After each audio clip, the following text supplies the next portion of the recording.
Double Diamond Railroad back. Happy Wednesday. Happy Do Not Hump Wednesday. A little bit different today. Not going to run anything. Just don't feel like doing it today. A little bit nippy down here. But we've been thinking through some things. We ordered something. Well, a couple things. But in the meantime, I just broke out my sophisticated level digital. Oh, and just timed out, of course. So you might have seen some numbers. You can see the bubble.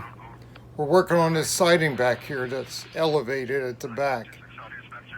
I have to take cars out to show that. You can see the bubble right there, how it's high.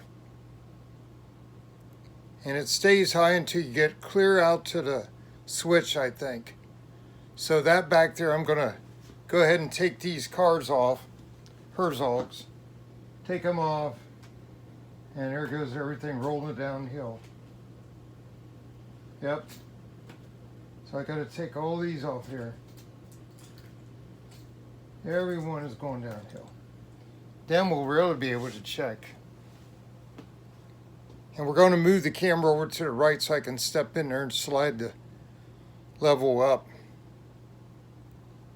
So let's turn it back on first. Here it's in percent mode already. So there you can see 60% upgrade there, uphill. And if we, see if I can do this, if we come down farther out, you got to get it right on the track. It's not really made for this. There's grooves under there. So we get it down there. Now it's 0.43. The level, bubble level's getting a little better. So that's pretty good. Then if I come farther out to the main switch, let's stay right there. And get the back end straight. So, well, there it's still, there it's settled down. Got to give it a second. 0.52. So there's still a grade all the way down.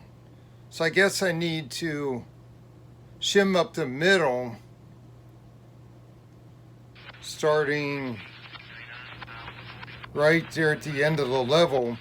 Put some shims under there and start raising that back to where that, see where to go.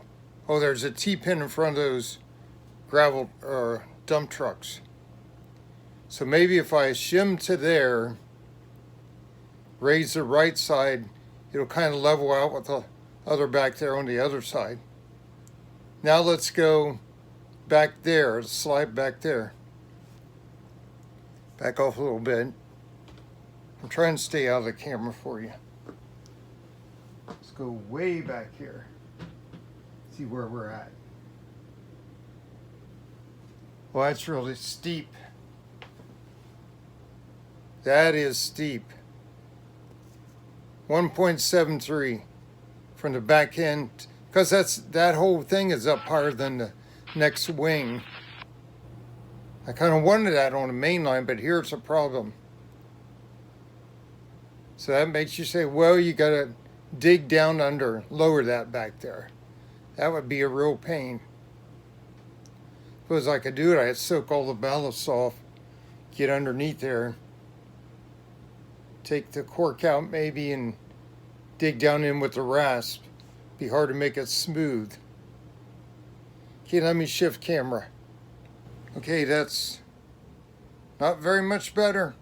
Right to my stop pin, 1.73. So now if I take this and move it to the other side of that pin, then we start getting better. 0.69. So that pin's kind of a break point. So you have to lower on the left. You have to get that side lower or raise where we're sitting now. Raise it up so it doesn't come down. I mean, I don't care if it runs right at the end. If we get a little bit of a hump right here in the middle, on Do Not Hump Wednesday. If we get a little raised area right through here, then we might be able to stop those cars from running away. Get them to level out right there, because that's right here's where all your coupling is. So that'd probably work. I could start shimming with that, but I won't be able to use this level to do it. It's too cumbersome. I ordered one of those Micromarks digital levels. It's like a big fat tape measure, and it's magnetized on the bottom, and it's made to sit right on these tracks. So I'm waiting for that to come, because then I can get down and pinpoint more, like 3 inches at a time, what's really going on where the humps are. So we'll wait for that to come before I do any shimming. So now let's, I don't know if you can see this. See if you're seeing it from this view. Yeah, it's in there. Zoom into this guy. I've got a little plastic level down there. So you can see the main line is way higher than I thought it was. So now we'll set our digital in here. Stand by. So now you can see here the main line coming down really rolls. So if I tried to uncouple back here, that was a problem too. They rolled right down to the station all the way to the road. 1.64. Then we'll come on the other side of the, gotta watch them signals. Other side of that point, a lot better. 1.2 or 1.12. And he's looking better in a bubble right there. Now I'm going to slide out even farther, right up to the switch, and we're going to move. Now that's more like it. I'm right up here, right before the road, right on the switch. It's a little better. There's a bubble. So that's where it all ends. Right there, probably to the left, right in there somewhere, is where it starts going the other way. And again, I'll have to have that smaller one. I can slide it along and find out where it's actually the break points in pitch. See if we can get that fixed. So it'll be interesting. Mainline I'm not worried about so much. I could elevate it right through here in front of the station. Shim under all this, all the way down here to this switch. Stop right there. Raise that middle under the level. And we probably get that equalized out better. And also anything coming downhill would slow down faster. I don't think it's going uphill to the right. Slide over there and see. If I come down here,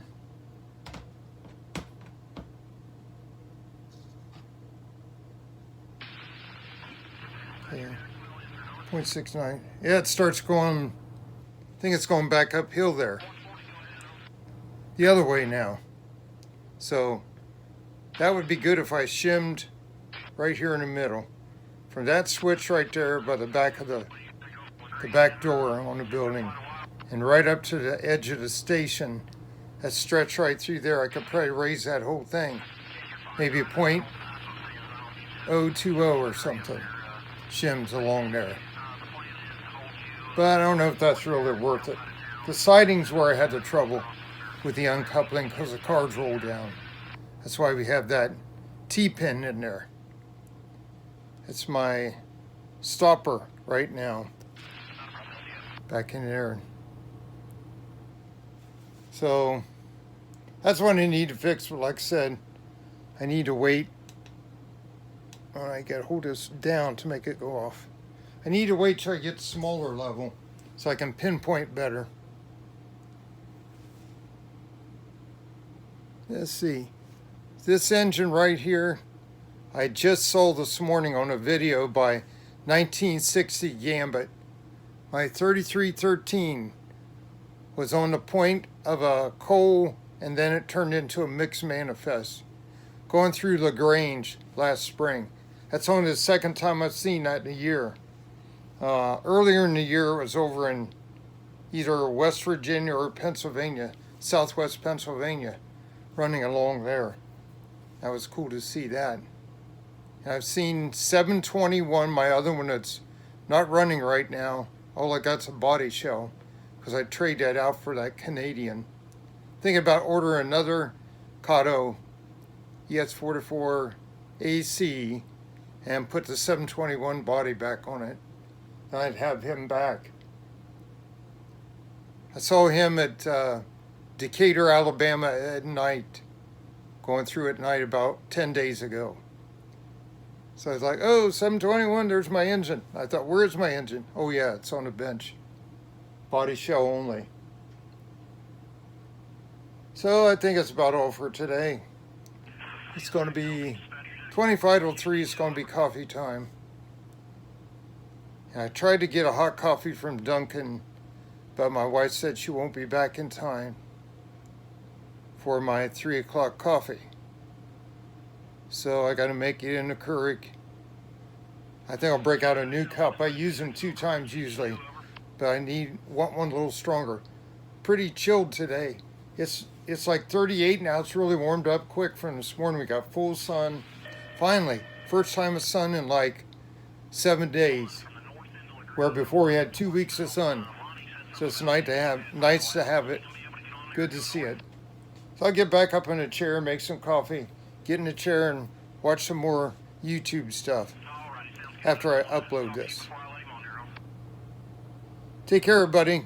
God bless. Have a great week. What's left of it. Hope you had a good Thanksgiving. Double Diamond Railroad out.